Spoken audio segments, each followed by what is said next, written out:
कल्पना गर्नुहोस् त भर्खरै चुनाव जितेका सांसदहरूको एउटा बैठक। माहौल कस्तो होला? पक्कै पनि उत्सव र खुशियालीले भरिएको होइन। तर यहाँ दृश्य अलि फरक थियो। माहौल गम्भीर थियो, जिम्मेवारीले भरिएको थियो, किनकि रवि लामिछानेले त्यहाँ एउटा यस्तो सन्देश दिँदै थिए जुन कसैले सोचेको पनि थिएन। हो, यही पहिलो वाक्यले नै सबै कुरा प्रष्ट पारिदियो। यो कुनै सामान्य विजय भाषण हुनेवाला थिएन। यो त एउटा नयाँ सुरुवातको सङ्केत थियो। यही एक लाइनले बैठकको पुरै माहौललाई गम्भीर र अर्थपूर्ण बनाइदियो। आज हामी यही विषयमा गहिरिएर कुरा गर्नेछौँ। रवि लामिछानेले आफ्ना सांसदहरू सामु राखेको त्यो आधारभूत करार के थियो? यो कुनै कानुनी कागज त होइन, तर यो सिद्धान्तहरूको एउटा बलियो प्रतिज्ञा हो जसले एउटा नयाँ आचार संहिताको जग बसालेको छ। आउनुहोस् यसका मुख्य बुदाहरूलाई एक एक गरी केलाएर हेरौँ। ल, सुरु गरौँ पहिलो बुदाबाट। यो नयाँ करारको पहिलो भाग नै जनताले दिएको भोटसँगै आउने त्यो ठूलो दबाव र अपेक्षालाई बुझ्ने बारेमा थियो। लामिछानेले एकदमै स्पष्ट चेतावनी दिए। उनले भने, पुराना स्थापित दलहरूलाई जस्तो जनताको धैर्यता यो नयाँ पार्टीका लागि एकदमै कम छ।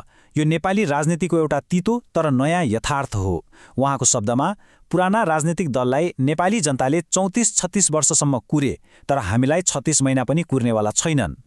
उनले यो चुनावी जितलाई व्यक्तिगत सफलताको रूपमा हेरेनन्, बरु यसलाई देश बचाउन जनताले गरेको एउटा अन्तिम प्रयासको रूपमा प्रस्तुत गरे। यो भनाइले राष्ट्रको अस्तित्वको सम्पूर्ण भार ती सांसदहरूको काँधमा ल्याएर राखिदिएको छ। यो जित होइन, यो एउटा गहरुङ्गो जिम्मेवारी हो। अब जाउँ करारको दोस्रो बुन्दामा। यहाँ सांसदको मुख्य काम के हो भनेर एकदमै स्पष्टसँग परिभाषित गरिएको थियो, जुन पुरानो राजनीतिक बानीको ठाडो अस्वीकार थियो। यहाँ लामिछानेले नेपाली राजनीतिको एउटा पुरानो र नराम्रो चलनलाई सिधै चुनौती दिए। उनले सांसदहरूलाई व्यक्तिगत लाभका लागि आफ्नो पद प्रयोग गर्ने पसल बन्द गर्न निर्देशन दिए। उनको भनाइ एकदमै प्रष्ट थियो। सांसदको प्रमुख जिम्मेवारी भनेको कानुन बनाउने हो, जसले नागरिकको जीवनमा साँच्चीकै सुधार ल्याओस्। ल, अब एउटा महत्त्वपूर्ण प्रश्न उठ्छ। यदि कुनै सांसदले यो करार तोड्यो भने के हुन्छ त? हो, यहीँनेर लामिछानेले पार्टीको सबैभन्दा ठूलो र शक्तिशाली जवाफदेहिताको औजार प्रस्तुत गरे। यो प्रश्न निकै महत्त्वपूर्ण छ, होइन र? किनभने नियमहरू तब मात्र प्रभावकारी हुन्छन् जब तिनलाई लागू गर्ने कुनै बलियो संयन्त्र हुन्छ। जवाफदेहिता बिना गरिएका वाचाहरू त खोक्रो हुन्छन्। उनको जवाफ थियो राइट टु रिकल।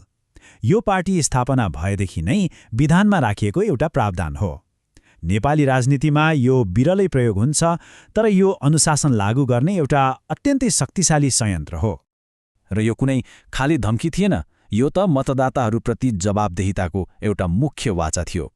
यसले के सुनिश्चित गर्छ भने सांसदहरू जनताको सेवक बनिरहन्, आफै मालिक होइन। तर यो करार नियम र सजायको बारेमा मात्रै थिएन, यसले एउटा ठूलो दृष्टिकोण पनि अघि सारेको छ। राष्ट्रका लागि विकासको वास्तविक अर्थ के हो भनेर नै पुनर्परिभाषित गर्ने। लामिछानेले विकासको परम्परागत परिभाषामाथि नै प्रश्न उठाए। उनका लागि विकास भनेको चिल्लो सडक र ठूला भवनहरूभन्दा धेरै माथिको कुरा हो। उनले एउटा बढी मानवीय मोडल प्रस्ताव गरे। उनले सांसदहरूलाई आफ्नो सफलता आफ्नै निर्वाचन क्षेत्रका केही भौतिक परियोजनाहरूबाट होइन, बरु देशका सबैभन्दा सीमान्तकृत नागरिकहरूको जीवनमा आएको ठोस सुधारबाट मापन गर्न निर्देशन दिए। के कर्णालीमा राम्रो अस्पताल बन्यो? के मधेसका जनताले स्वच्छ पानी पाए? हो, प्रगतिका वास्तविक सूचकहरू यिनै हुन्। र अन्तमा लामिछानेले इतिहास र भविष्यको सम्पूर्ण भार ती नयाँ सांसदहरूको काँधमा राखे। यो भाषणको सबैभन्दा शक्तिशाली क्षण थियो। सोच्नुहोस् त, यो कति ठूलो जिम्मेवारीको हस्तान्तरण हो। पहिले पुरानो पुस्ताबाट नयाँ पार्टीमा, र त्यसपछि त्यो जिम्मेवारी सिधै त्यहाँ उपस्थित प्रत्येक सांसदको हातमा। सन्देश एकदमै स्पष्ट थियो।